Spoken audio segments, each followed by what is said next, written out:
તાલુકા પંચાયતના પ્રમુખ ઉપપ્રમુખના બિનહરીફ ચૂંટાયેલા જાહેર કરાયા। સંખેડા તાલુકા પંચાયત પર ભાજપનો ભગવો। કલ્પનાબેન રાજપૂત પ્રમુખ અને રાકેશભાઈ બારિયા ઉપપ્રમુખ તરીકે બિનહરીફ ચૂંટાયા। સંખેડા તાલુકા પંચાયતની પ્રથમ સામાન્ય સભામાં આજે શાસક પક્ષ ભાજપનો દબદબો જોવા મળ્યો હતો, જેમાં પ્રમુખ અને ઉપપ્રમુખ પદ માટે બિનહરીફ વરણી થતા ભાજપે સત્તાના સૂત્રો સંભાળી લીધા છે।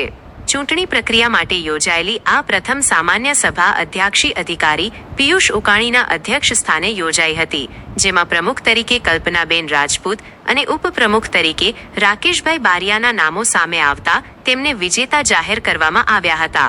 આ જાહેરાત થતાં જ સભાખંડમાં હાજર સૌ કોઈએ નવનિયુક્ત પ્રમુખ અને ઉપપ્રમુખ સહિતના હોદ્દેદારોને પુષ્પગુચ્છ આપીને ઉત્સાહભેર અભિનંદન પાઠવ્યા હતા। કુલ 18 સભ્યોની સંખ્યા ધરાવતી સંખેડા તાલુકા પંચાયતમાં 16 સભ્યો ભાજપના ચૂંટાયેલા હોવાથી ભાજપનું બોર્ડ બહુમતી સાથે ખૂબ જ સરળતાથી સત્તા પર આવી ગયું હતું।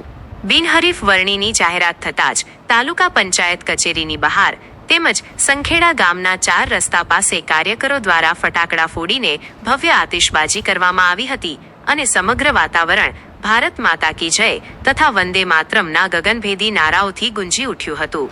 આ પ્રસંગે બિનહરીફ વિજેતા થયેલા પ્રમુખ કલ્પનાબેન રાજપૂત, ઉપપ્રમુખ રાકેશભાઈ બારિયા તેમજ સ્થાનિક ધારાસભ્ય અભયસિંહ તડવીએ આ જીત બદલ પક્ષના મોવડી મંડળ અને સભ્યોનો આભાર માની તાલુકાના વિકાસ કાર્યોને વેગ આપવાની નેમ વ્યક્ત કરી હતી। પ્રમુખશ્રી તરીકે મને પસંદ કરવામાં આવી છે, તેમજ અન્ય પદોને બિનહરીફ વરણી કરવામાં આવી છે, એ બદલ ભારતીય જનતા પાર્ટીનો પ્રમુખશ્રી અને તમામ પ્રમુખશ્રી, ધારાસભ્યશ્રી અને મહામંત્રીઓનો અમે ખૂબ ખૂબ આભાર માનીએ છીએ। ઉપસ્થિત આપના ધારાસભ્ય અભયસિંહ તડવી સાહેબ તથા સંગઠનના પ્રમુખ જમીનભાઈ, મહામંત્રી અને ચૂંટેલા સબ કારોબારી પ્રતિનિધિ અને એમાં પ્રમુખની વરણી કલ્પનાબેન મહિપાલસિંહ ને બિનહરીફ જાહેર કર્યા છે ને ઉપપ્રમુખ બારે રાકેશભાઈ નટવરને પોતે પ્રમુખ જાહેર કર્યા છે। સંગઠન અને તાલુકા પ્રમુખનો ખૂબ ખૂબ આભાર।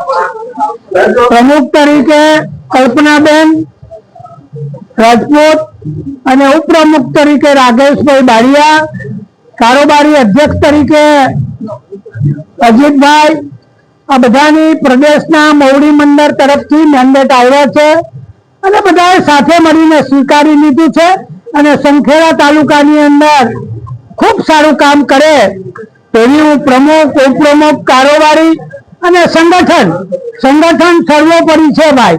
સંગઠનની સૂચનાથી આ બધું કામ થયું છે। કરાડમાંથી હોલ લાવ્યા છે અને સંખેડા તાલુકો આખા 3 જિલ્લા પંચાયત, બોડેલીની 2 અને નસવાડીની 3 આખા જિલ્લાની અંદર સંખેડા વિધાનસભાએ ડંકો બજાવ્યો છે ભાઈ।